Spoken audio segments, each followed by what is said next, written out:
Ears. Obey! Ears. Obey!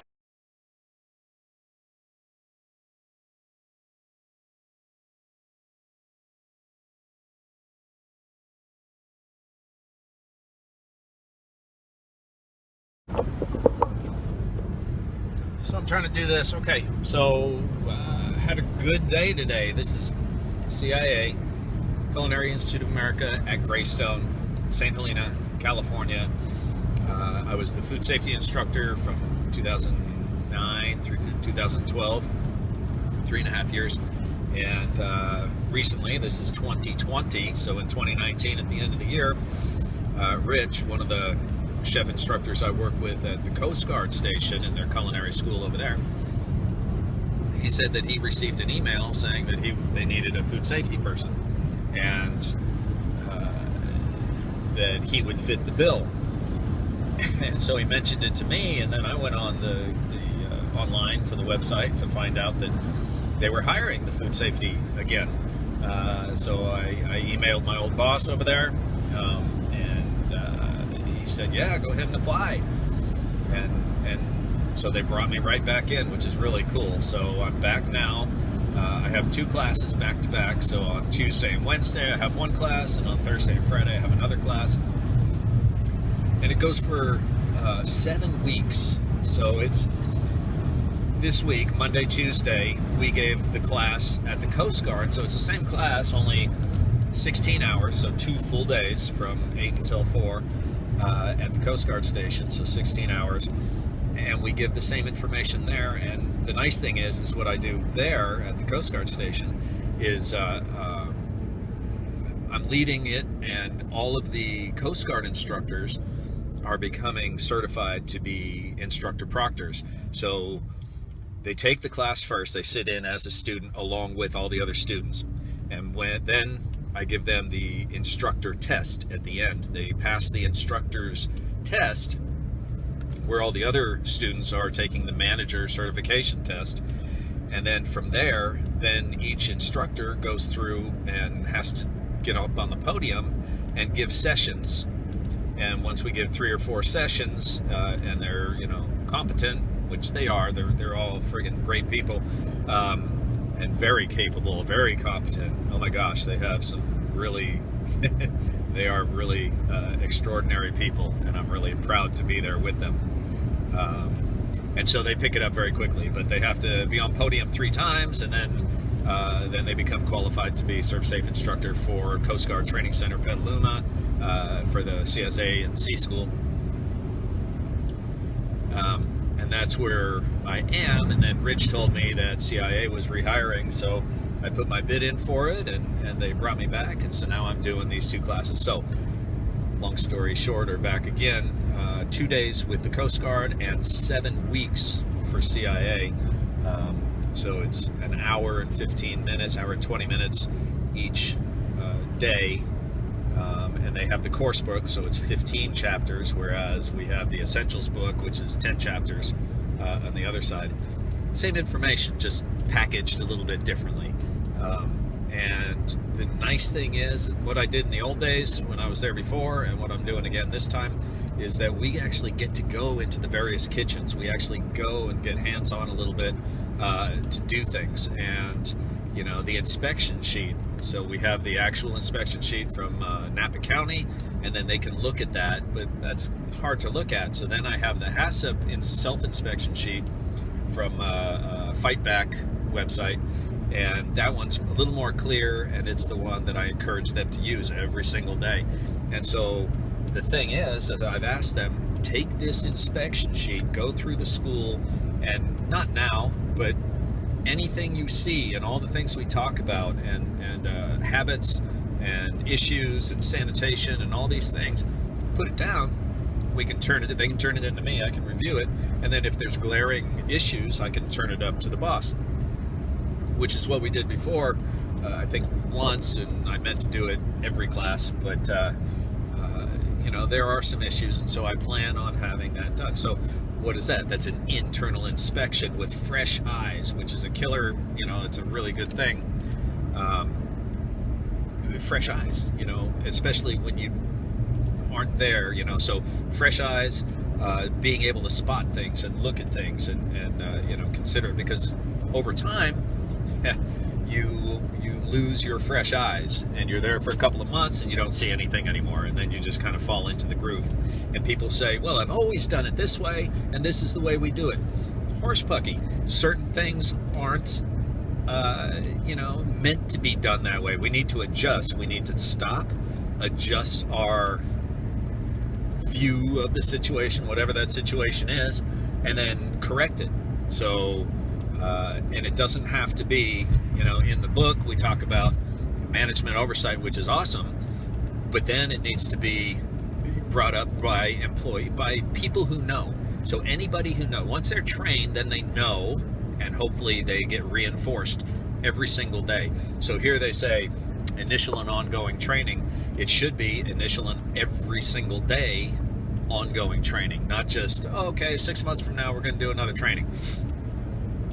For instance, in Coast Guard, they do the every year they have to have either 4 or 6 hours of safety and sanitation training, and with that they have to go through that. But then they do, you know, it's just check the box and not really. But I try real hard on my shift. So I'm the PM shift over at Coast Guard, and we have you know, half of the students with us, and we do dinner shift, and then we do cleanups and all that stuff. And it's every single day that, you know, all this safety and sanitation stuff, because it's my focus. Yeah, the cooking too. I like the cooking, and I'm good at it, by the way. I'm not fancy. I don't do the fancy stuff, but I'm good. And, you know, it only comes with time. Everything comes with time. The being able to cook, the being able to pay attention and actually view and see what's going on in the overall bubble. You know, when you're new and fresh, all you see is what's in front of you. When you're a little older and you have more experience, you get to see the overall view.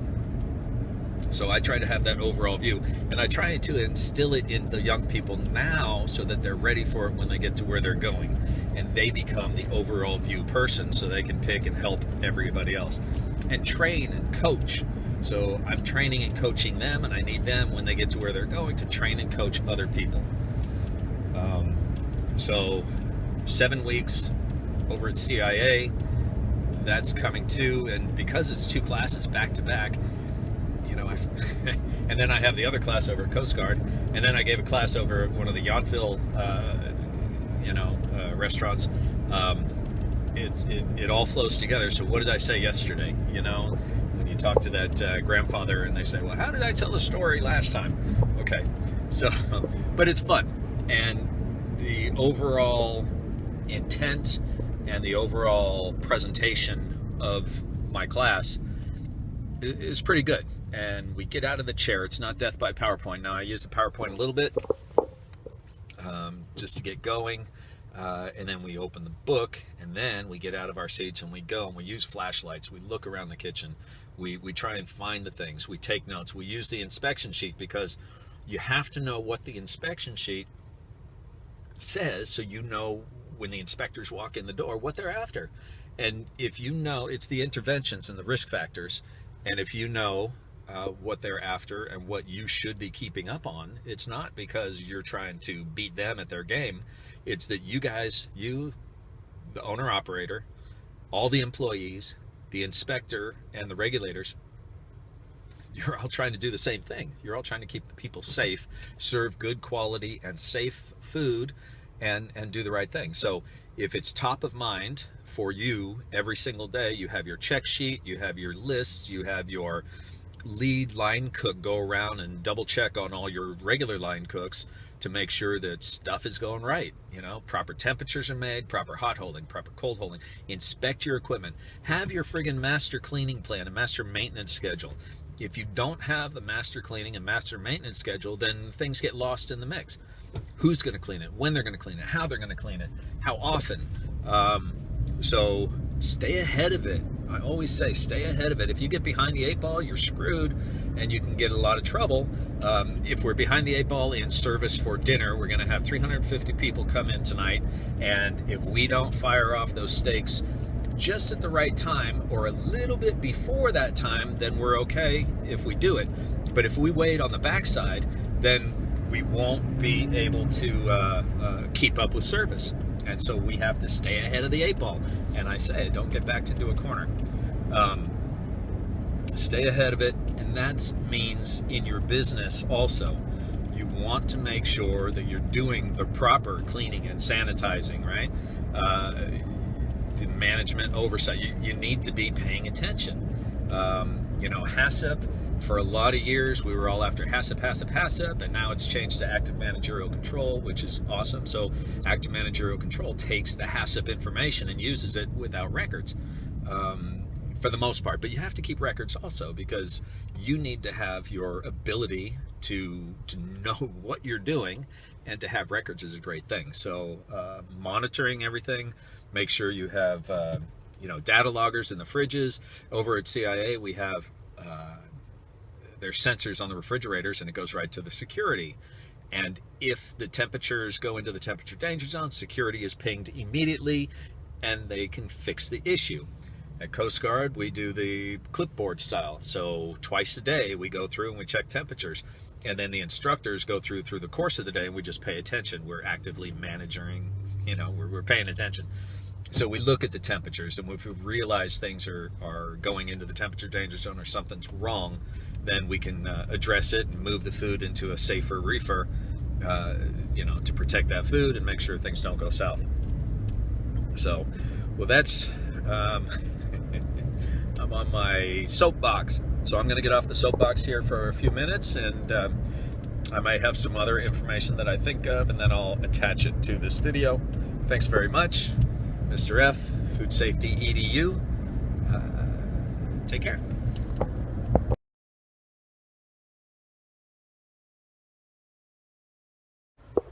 Okay, so I'm going to add this to my the other one. This is recording. Okay, 4. So when I take you guys into the kitchens to go and take a look around, one of the techniques I do, or one of the things I do, go grab that piece of parchment paper, bring it down, get it on the counter. So tell me, draw out my thermometer. I want all the temperatures that we've talked about so far. All the temperatures. Start at the high, go all the way down to the low. Okay, so what's boiling? 212. How do you kill a spore? So what do we do? So in the canning safety book, right, for canning and jarring, we don't cook to high enough temperatures to kill the spores and to destroy them. Supposedly, if you use pressure cooker at 240 or above, which boiling, even if you rage your fire underneath a pot of water or stock, the water will only go to 212. That's it. And then certain other elevations, it'll be different. Mile high, it might be, I don't even know. I think it goes down to like 205 or something like that. But anyway, so 212 is boiling. Simmering is a range between 185 and 205-ish. So tiny bubbles, right? Tiny bubbles for simmer, big bubbles for boil, pressure cook. There's a whole thing. So the spore-forming bacteria are protected by that nodule, by that shell, and we don't go to a high enough temperature. And then if we allow that food, whatever it is, foods from the ground, the dirt, and the dust, right? We talk about that, the ground, the dirt, and the dust, getting into meats and poultry, but normally vegetables. So the baked potato has been known to it caused botulism in the one woman. I have an FDA audio where this poor woman went, out, and she had a baked potato after the bars closed or whatever it was. It was late night. So baked potatoes, usually, like when I was at the restaurant back in the 80s, we would cook the baked potatoes 3 o'clock, right? 400 degrees, 1 hour. They come out of the oven at 210 degree internal temperature. So that's a baked potato. Then, and we have a certain number of them, then they go in a warming drawer on purpose, and the warming drawer stays, above 135 degrees. Okay, so it prevents the spore if it's there. Even though we wash the potatoes, we don't know, right? So you wash them, and then you throw them in the oven, you cook them 400 degrees, 1 hour, they come out, they're ready, you fork tender, however you want to check it. and then you put it in the warming cabinet and you keep it above 135. You have to prevent that spore from dropping down into the temperature danger zone and then opening, kind of like that movie Aliens, and then it jumps on your face. No, not really. But it opens and then it grows through the bacterial growth curve. And if it's allowed to sit for an extended amount of time in the bacterial, in the time and temperature danger zone, temperature abused, so then the spore can open, grow, and come to a level where sometimes they become toxic. For instance, it was the woman who she got botulism. She was completely paralyzed.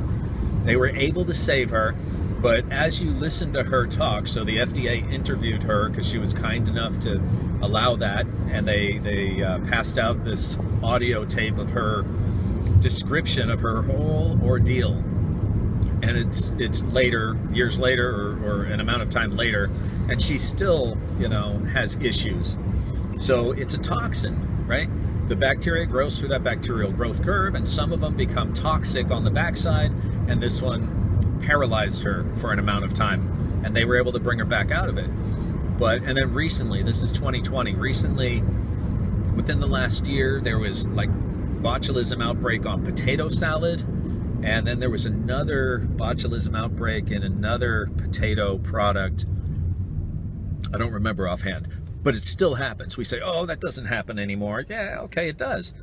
You do the best you can, but home jarring, home canning, anytime you suck out that oxygen, or you have a thick food that takes away the oxygen, these spore bacteria can be there. So there's botulism, Bacillus cereus in vegetables and things, and rice, and Clostridium perfringens. So those are the three that we mention and we talk about as spore-forming bacteria.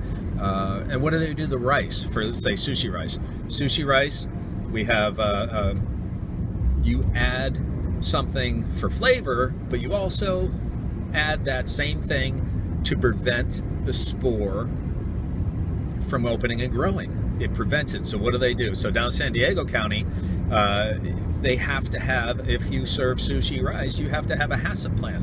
Why? Because you're changing the pH. So in Fat Tom, food, acid, time, temperature, oxygen, moisture, anytime you adjust and change the acid, oxygen, or moisture in a product for preservation, or for storage or whatever, you have to keep records. You have to have a HACCP plan. You have to know what the heck you're doing in order to make it approved and approved. So you get the variance from the health department, and they require that you can demonstrate knowledge on whatever technique you're doing.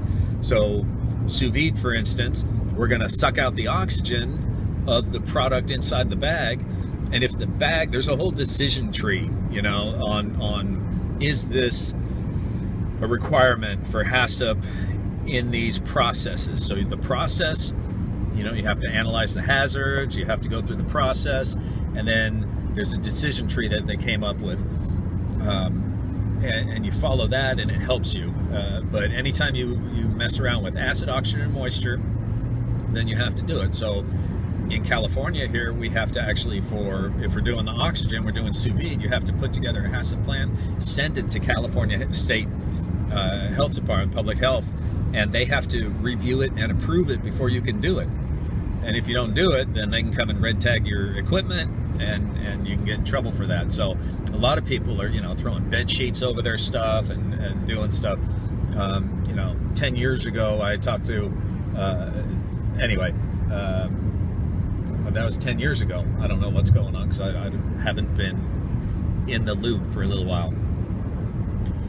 But I want to say there was one restaurant over in Yountville. They were trying to do salamis and charcuterie, and they had a whole room built, but they didn't get approval from the health department. Then they got hammered with, because acid, oxygen, moisture, if you're adjusting those for preservation, and if you don't have a plan and you don't give it to them and they don't think you know what you're doing, then they'll red tag you on that equipment. So be careful with what you do. It's in the Cal Code. On my website, I have a whole resource page. The Cal Code is there. The food code is there. So the food code is every 4 years, and it's updated every 2 years. And make sure, see, throughout the nation, I already did this on a different podcast, but throughout the nation, every state has picked up the food code, but they're doing different ones. Some are 1999, some are 2001, some are 2005. A couple of them are doing the 2017 food code. So it depends on where you go. Now, the big corporations, food businesses that are across multiple state lines or states, maybe they go with just the updated food code, because that way it's easy. They can just follow the updated food code, and then it catches everything below it, all the older food codes. If that state happens to have the older food code, the company is still up to date because it's using the newest food code, which is not law because it's federal, and then the states pick it up, turn it into law. So whatever you do, whenever you open your business, double check with your health department to find out what they require of you to make sure that you can actually stay in business and do the right thing. Okay? So there's that. Let's see. Okay, I'm going to pause.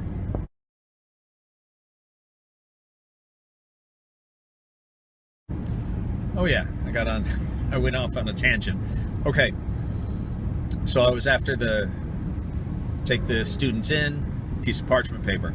So I want them to write out a label, right? So it's a box with an X in the middle or a plus in the middle of it. And so you have 4 quadrants, right? So 4 quadrants. In the top left, I want to know the name of the food. In the bottom left, I want to know who is responsible for this. So for instance, and I'm after time as a public health control. On the health inspection sheet, if allowed, because every place is different, so you have to be in that jurisdiction, you have to be allowed to do this. In other words, you're using time as a public health control rather than temperature. So you don't need ice, you don't need sternos to keep your temperature at the appropriate level. You're using time as a public health control. So in order to do that, you need to be able to understand and verbalize to the inspector when they walk in the door that you know what the heck you're doing. So in the temperature danger zone and bacterial growth through the bacterial growth curve, our answer to most everything is 4 hours. We have 4 hours that we can leave food out, and at the end of 4 hours, we have to get rid of it. We either have to have sold it or eat it or throw it away. Okay, so really it needs to be eaten or thrown away within those 4 hours. And so we draw this piece on the parchment paper, which is representative of a 2-inch piece of tape. So in the 4 quadrants, you have the name of the food, lasagna, the name of who you are, Mr.F, the time you took it out of the oven, 12 o'clock, and the time it has to be either eaten or thrown away, which would be 4 o'clock in the afternoon or 1600. So you take this piece of tape and you slap it on the bottom side of the hotel pen, excuse me, and when the inspector walks up and they say, hey, where's your sterno? Hey, where's your ice? What are you doing? And you can describe it, and then you have a sneeze guard over the top, or you have it protected and you're cutting it to order and you're serving. So say it's a picnic or a catered event out in a bean field or pumpkin patch, and they're doing a little lunch special over in the side. If you're using time as a public health control, that food can sit out for up to 4 hours, but then after 4 hours, if it's not sold, it needs to go in the trash. Thankfully, whenever we pull food out, normally it goes very quick. All right, number 2 is cold food. So if I have a potato salad or a macaroni salad or something like that, it can be using time as a public health control out for 6 hours, so long as it stays below 70 degrees. So I take it out of the refrigerator at noon, and it can sit on the table next to lasagna with no ice for up to 6 hours, so long as it stays below, what, 70 degrees. Remember, in the temperature danger zone, we have 135 to 41. That's the temperature danger zone in total. And then I call the double danger zone from 125 to 70. That's where the bacteria grow really quick, and that's where they're very happy and they're going to thrive. So below 70, it kind of inhibits the rapid and progressive growth, the rapid growth, but they're still growing. And so that's why we have refrigeration, to even keep it colder. And so the lower we keep it, the better it is. But in this technique, time is a public health control.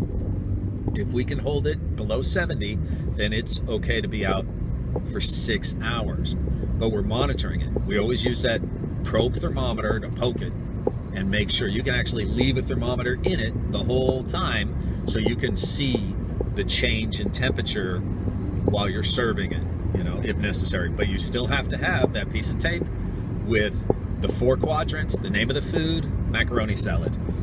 Who to talk to about it? Mr. F. The